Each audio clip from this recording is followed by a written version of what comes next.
सक्तुमिवतित उना पुनन्तो यत्र धीरा मनसा वाचमक्रत। ఓం నమో గణపతయే. విశ్వావసునామ సంవత్సరం సింహరాశి వారికి ఏ విధంగా ఉండబోతోంది అని చూసే ప్రయత్నం చేద్దాం. సింహరాశి అనగా మఘా నక్షత్రం 1, 2, 3, 4 పాదాలు, పుబ్బ నక్షత్రం 1, 2, 3, 4 పాదాలు, ఉత్తర 1వ పాదం మాత్రమే. సింహరాశి వారికి ఈ సంవత్సరం ఆదాయం 11, వ్యయం కూడా 11, రాజపూజ్యం 3, అవమానం మాత్రం 6. ఈ రాశి స్త్రీ పురుషాదులకు శుభాశుభ మిశ్రమ ఫలములుగా ఉంటుంది. మీలో ఎన్ని రకాలుగా శక్తి సామర్థ్యాలు ఉన్నప్పటికీ కూడా ముందుకు వెళ్ళలేకపోవడం అనేది కనిపిస్తూ ఉన్నది.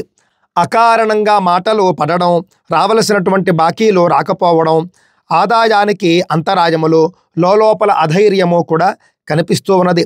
రక్తబంధువర్గంలో కలతలు, అశాంతి, ఆరోగ్యరీత్యా మనస్సుకు హెచ్చరిక లేకుండుట, గుప్త శత్రు బాధలు ఏర్పడతాయి. స్వ విషయంలో కన్నా కూడా పైవారి పనులందు శ్రద్ధ పెరుగుతుంది. లేనిపోని అనుమానాలకు మనస్సు లోనవుతుంది. మీ సొమ్ము తిని ఉపకారం పొందినటువంటి వారే శత్రువులుగా పరిణమించడం కూడా చూస్తారు.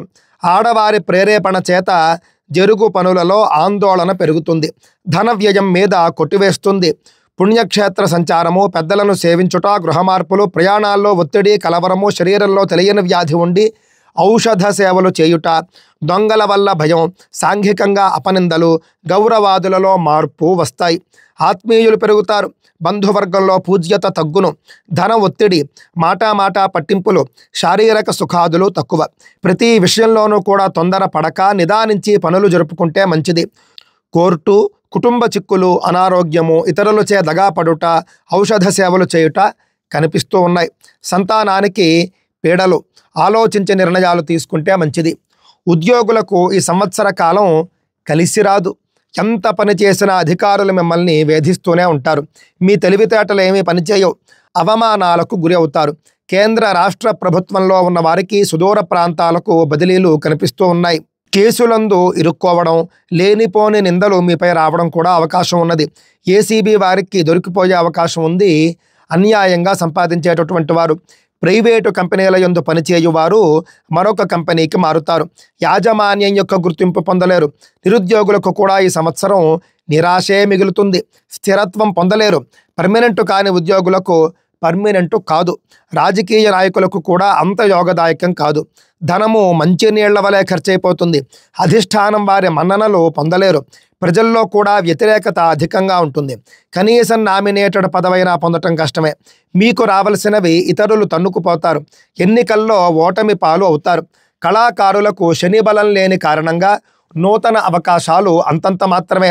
విజయాలు సిద్ధించేట్టుగా కనిపించటం లేదు. అవార్డులు, రివార్డులు పొందలేరు. టీవీ, సినిమా, నాటక రంగాల్లో ఉన్న వారికి నిరాశే మిగులుతుంది సుమా. ఆర్థికంగా ఇబ్బందులు తప్పవు. గాయని, గాయకులు, డైరెక్టర్స్, ఇతర టెక్నీషియన్స్ కూడా అవకాశాలు కోల్పోతూ ఉంటారు లేదా అవకాశాలు తగ్గిపోతాయి. ఈ సంవత్సరం వ్యాపారస్తులకు మిశ్రమ ఫలితాలు.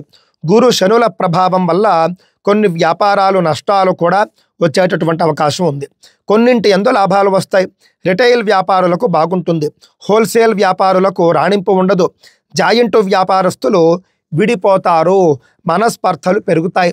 గృహ నిర్మాణ రంగంలో ఉన్న వారికి, వడ్డీ వ్యాపారులకు మాత్రం బాగుంటుంది అని చెప్పాలి. షేర్ మార్కెట్లో ఉన్న వారికి విపరీత నష్టాలు తప్పటం లేదు. ఆస్తులు అమ్ముకోవలసి రావచ్చు. సరుకులు నిల్వ చేయు వారికి లాభిస్తుంది.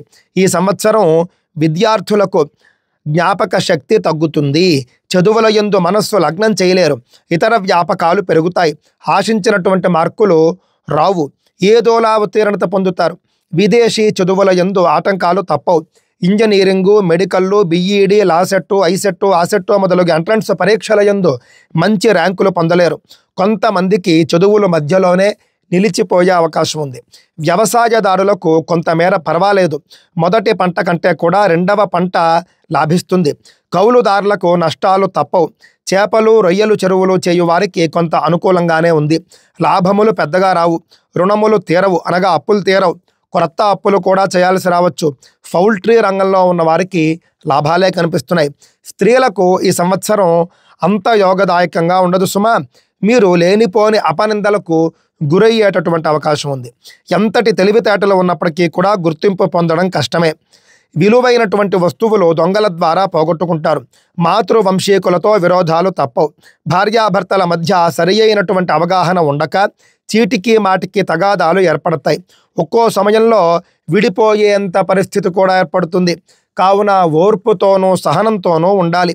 ఈ సందర్భంలో భార్యాభర్తలు దృష్టిలో ఉంచుకోవాల్సింది ఏమిటంటే, భార్యను మనం స్వీకరించిన తరువాత లేదా భర్తను మనం స్వీకరించిన తరువాత జీవితాంతము కూడా ఎక్కడ తగ్గాలో అక్కడ తగ్గుతూ జీవితాంతము కలిసి ప్రయాణం చేయాలి. వివాహ సమయంలో ఏ విధంగా అయితే దేవతల సమక్షంలో, పెద్దల సమక్షంలో, అదేవిధంగా మహర్షులు అగ్ని సాక్షిగా చేసినటువంటి ప్రమాణాలు దృష్టిలో పెట్టుకుని అన్యోన్య దాంపత్యంతో జీవితాన్ని కొనసాగించే ప్రయత్నమే చేయాలి తప్ప ఇది తెంచేసుకుంటే తెగిపోతుంది అనుకునేటటువంటి బంధం వైవాహిక బంధము అని అనుకుంటే కనుక చాలా తప్పు.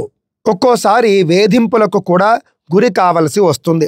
అధికారుల వల్ల ఇబ్బందులు తప్పవు. గర్భిణీ స్త్రీలకు ఆపరేషను జరిగేటటువంటి అవకాశం ఉంటుంది.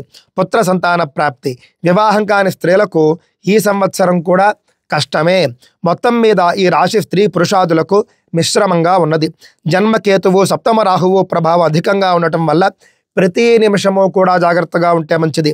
మంగళ శనివార నియమాలు పాటించండి.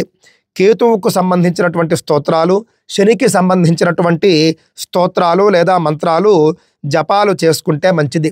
మీ గ్రామంలో ఉన్నటువంటి విష్ణువాలయం కానీ శివాలయాన్ని కానీ దర్శించి పూజాదులు చేసుకుంటూ ఉండండి. అదేవిధంగా రావి చెట్టు మొదలైనటువంటి దేవతా వృక్షాలకు ప్రదక్షిణలు చేయడం కూడా ముఖ్యంగా గ్రహ దోషాలను పోగొడుతుంది అనేటటువంటి విషయాన్ని దృష్టిలో పెట్టుకోండి. దత్తాత్రేయుడిని పూజించడం కూడా మంచి ఫలితాలను ఇస్తుంది. స్వస్తి. ఈ రాశి ఫలాలు అనేటటువంటివి 50% మాత్రమే మనం పట్టించుకోవాల్సి ఉంటుంది అనే విషయాన్ని తప్పక దృష్టిలో పెట్టుకోండి. ఎందుకు అనంటే గోచార రీత్యా రాశిఫలం చెప్పినప్పటికీ కూడా ఆయా గ్రహాలు మీ జాతకంలో బాగుంటే కనుక లేదా మొత్తం 9 గ్రహాల్లో ఏదైనా ఒక గ్రహం మీ జాతకంలో అత్యంత బలీయంగా ఉన్నా కూడా ఈ రాశి ఫలాల దుష్ప్రభావం చాలా మటుకు తగ్గిపోతుంది. అంతేకాదు మీకు ఉన్నటువంటి సత్ఫలితాలు మరింత బలవర్ధకంగా ఉంటాయి. కావున రాశి ఫలాలు కేవలం 50% మాత్రమే తీసుకోండి.